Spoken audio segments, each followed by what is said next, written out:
What is up, everybody? Welcome back here to Football Guys YouTube channel. We are back. NFL draft is over. We're going to be diving into a rookie mock draft here on this video. We're going to be looking at 12-team Superflex tight end premium. We're going to go through all 4 rounds. I'm going to break down your sleepers. I'm going to break down like where your value's at. Where are your tier breaks? We finally have draft capital. We finally have landing spots. Let's get into it because I know you guys are doing your rookie draft soon. So let's take a look and see what these mocks look like. So let's get into round 1. Let's take a look at kind of how it shapes out. And as always, I do these mocks with just dynasty managers, right? Because I think there's variance that you need to do. Like you can't just do it with 12 analysts because it's not going to show you kind of what the market looks like. I think having a mix of analysts and dynasty kind of degenerates and stuff like that shows you. So here's the first 6 picks in the first round. So we have Anthony Richardson went 101.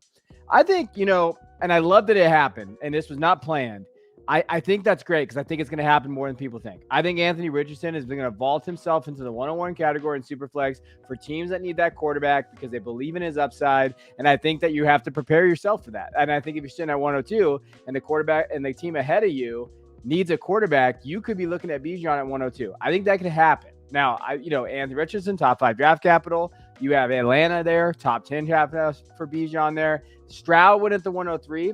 Bryce Young went at the 104. Jahmyr Gibbs at the 105. And a lot of people are talking about Gibbs already being a top 5 running back in Dynasty, right? So if you can get him at the 105, I think you're pretty excited about that with them moving on from Swift, going to Philadelphia. I think that opens himself up. I do think with Jameson Williams not going to be there the first 6 weeks, I think you're going to see targets all day for Gibbs. 105 is good. And then JSN at 106. And to me, I think there's a clear tier break there. Now, some people are going to argue that Addison and Johnston have better maybe landing spots or they like them a little bit better. But I think that's these first 6 exactly how it should go. Not in terms of like maybe where they're picked, but these are the top tier 6 players, right? I think the biggest value is JSN though. I think he has a sneaky good landing spot. Now we're going to talk about it in the Football Guys Rookie Guide coming out this week. So if you're watching this when it debuts, be ready for that. We've been diving into it. We gave you the first 2 versions free. If you're a member, you get it for free as well. But when I dived into JSN and talked about it, I think he has a very, very solid landing spot. I think he can slip right in there for Tyler Lockett from dynasty perspective, and you're really excited for that. But these are first 6 picks. Now, when we're diving into the second 6, here's how it kind of plays out. Quentin Johnson, Jordan Addison are kind of that 107, 108 range. It kind of really just depends on value, what you think, and what you like of those 2 guys. I think they both found themselves in good landing spots. I think from a dynasty perspective, I probably would put Addison a little bit ahead of Johnson there, but that isn't how it shakes out. And then you're going to see a tier break. So this is where our first tier is. About that 108 to 109 mark, you're going to have a tier. Then it goes Flowers, Kincaid, Miller, and Will Levis. So for me, the best value is Addison because I think that, he should be around that 107 mark. I think paired in that Minnesota offense, I like him with Justin Jefferson. I think that's a very, very solid fit for him. Then you have that 109 mark. Do you believe in Zay? Do you believe in kind of where he's at with Baltimore? Do you believe in that offense, right? It's a different offense than Greg Roman's offense. So that's one thing you have to look ahead to. Kincaid, is he the tight end 1? This is tight end premium. Are you going to take Kincaid there? He's basically going to be the slot receiver in that Buffalo offense. Kendrick Miller found himself great draft capital, right? I've been talking about it for a year now where Miller, hey, he could be a day 2 guy, and he is. Good draft capital, good area. New Orleans, where he's at moving forward. What do you project there? So he's going up to 111. And then Will Levis, I think that's the biggest risk, right? Second round draft capital, but again, 2 picks into the second round. So how much do we really value? And when we're looking at those picks in that area, right? When we're looking at 34, 35 in that second round, how much do we really say that Levis, if you're looking for a Superflex in a quarterback league, you have that late round pick, will you take a shot on Levis, right? I still think in that range is like a trade for a veteran quarterback than taking the shot on Levis. But are you willing to take Levis in that first round with him not getting first round draft capital, right? I think that's the biggest thing you have to ask yourselves as a fantasy manager. Now, let's look at round 2. Let's talk about what it looks like. So Devin Shane, he got that day 2 draft capital. He's in Miami. He's the running back 4 in this mock, but consistently he's been in the running back 3. So if you're looking at it from a value perspective, the first 2 picks here are pretty good value. Michael Mayer, Devin Shane. Michael Mayer at the 202. I think he's still my tight end 1.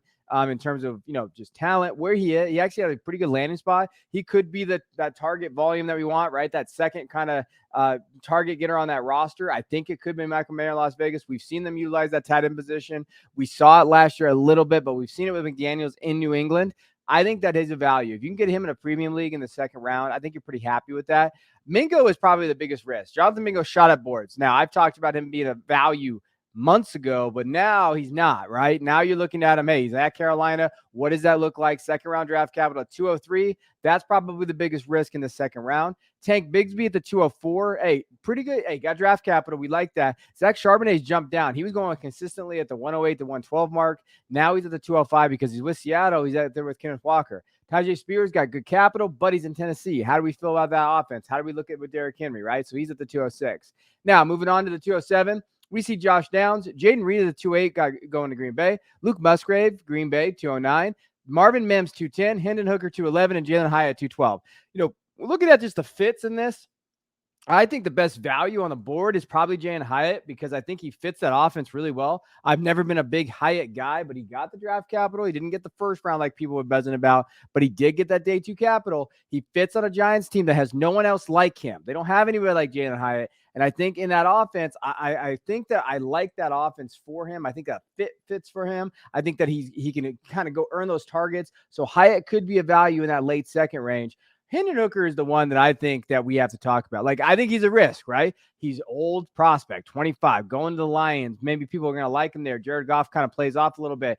Do you believe in Hendon Hooker moving forward? He played in a non-friendly offense for the NFL. Didn't have to make the reads that you'd have to make. I think that's a risk in the late second because we've seen guys in this late second with these quarterbacks just not pan out in Dynasty. And I think that's the question you have to ask yourself. Now, let's go to the round 3. So we're going to do the same thing. We're going to break it down in the 6. Roschon Johnson going to Chicago. Cedric Tillman. Sam Laporta, I think, is a good value because of his draft capital, and this is tight end premium in the 3rd round. If you can get Sam Laporta in the 3rd round and tight end premium with the draft capital that he got, and he could probably maybe be the second target getter on that roster in the first maybe 6 weeks with Jameson not there, and maybe he can carve out a role right early and get that trust. I think that's a value. Then we have Michael Wilson, Rashee Rice going to Kansas City. Zach Evans, I'm going to put sleeper down. I know he didn't get the draft capital that many people thought he did. 6th round, not great. But when you're looking at these guys in that 3rd and 4th round, when you're looking at running backs that can maybe make an impact on the dynasty roster, you're looking for guys that are going to be at running back 2, compete for that running back 2 spot in the depth chart. Zach Evans fits that category. Like, he can compete. He's out there against Kyron Williams right now to go compete for that second running back spot in the depth chart. And then maybe he can go earn some carries, right? And then you have Cam Akers in front of him, who was not even on the roster. Remember, he left the team for 6 weeks. He had a good run at the end last year, and I liked him as a zero running back, kind of running back early on in the dynasty. But that doesn't mean that Zach Evans can't go earn some carries, right? So I think that is a sleeper there in terms of where his value's at. Now, flip around to the end of the 3rd. Chase Brown going to Cincinnati. Pretty good fit there. Banacanda, I think, in New York Jets. Hey, Breece Hall's coming out the ACL. You could get early run there. Eric Gray, I think, is a sleeper. Going to the Giants, I like that fit. I think he can earn that running back 2 mark again, right? So you're looking for that guy that can run back 2. Barkley's not happy right now with his contract. What's going to play out there? And even then, we've seen them spell Barkley a little bit. Gray can maybe step in there, be that 3-down guy. I think they drafted Gray for a reason. Keyshawn Boutte is going to be that risk one. I don't know what you're going to do with him. 310 New England. Are you going to take a shot on the talent there in the late 3rd? Will you do that? Or are you going to take a guy like Deuce Vaughn or Tank Dell or Gray or these other guys in that range? I think that's what you have to look at and say, hey, well, I take the risk here. If you have an extra 3rd, I don't mind throwing in on Keyshawn because of the talent was there. New England's not the amazing spot, but maybe they get something out of him. You probably hear that a lot, but they haven't got a lot out of their wide receivers anyway, right? So I think it just really depends what's on the board and what's there, right? Now, when you're looking at the 4th round, we're going to just kind of throw it all out there. Xavier Hutchinson, I think, is a potential sleeper. He didn't get the draft capital that we all like, but Houston's not a bad spot. Maybe go earn some targets there. Sean Tucker went at 402, and he recently just signed an undrafted free agent contract with the Bucks. Could be an interesting spot there. Scott Schoonmaker, again, got the draft capital to Dallas, but what is he? He's kind of in that tweener range with how can you earn that value. McBride, Perry, Hull. Then you have Darnell Washington, Lou Nichols, Tucker Kraft, Stetson Bennett sneaking in there in Superflex, and then Trey Tucker. When you're going over all those 4th rounds, and we're just going to go through it, let's just take a look at and then I always tell people, stop the video now, kind of look at how you can do the team builds, find your own tiers, right? Look through these videos and see kind of how it breaks down. When you're looking at these picks, like obviously those premium picks are those first 6 picks, I believe, and even in the first round. And I think there is value in that second round, depending on how your end of the first shakes out. Like if Levis is going to sneak in there like he did in this mock at the end of the first, then you're going to have better value with a Shane and Mayer and Mingo and Bigsby in the second round, right? As far as guys to kind of target when you're looking at it, always go through these guys. Look at those running backs. So I've already getting DMs in my messages, my messages ask me like, hey, who do I take here? Who do I take here from that running back spot? And to me, it's always about what is the competition in front of him? Can they win that job at some point? Can they get the volume, right? That's what you're looking for there. And then if you're late round going for wide receivers, get your guy like Hutchinson that can go on targets.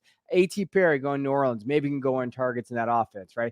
That's what you're looking for in those late third and fourth round picks. And then as far as the tight end position, there's so many good tight ends that got drafted in this class. You don't necessarily have to wait. Like if you don't want to take a tight end the first 2 rounds and you feel like, hey, I can go get Laporta in the third round, then you can fill in those other positional needs. And I think that's where you go. Now, as far as this class goes, not amazing in terms of like what it was going to be, right? The draft capital kind of wiped things out. Zach Evans and Boutte and some of these guys fell off. And then you have some of these other guys. But those top end elite talents still there. Those first 6 picks can be dynasty changing. Gibbs and Bijan can be top 5 dynasty running backs there. Like, don't let people say this class is bad. You just have to maneuver yourself, and hopefully you use some of my videos to kind of maneuver yourself into those top categories. And then I think there's still value at the early seconds. If people are going to reach on some quarterback or, in terms of that, maybe some tight ends, you're going to see those early seconds have value. So if you have any questions, you can find me on Twitter. You can DM me. You can go on the comments down here, ask, hey, where I'm on the clock, where I'm at, and be on the lookout for our rookie guide. You've already have, if you're a member, and even if you're not, if you just go give your email over there, you already have our first 2 editions.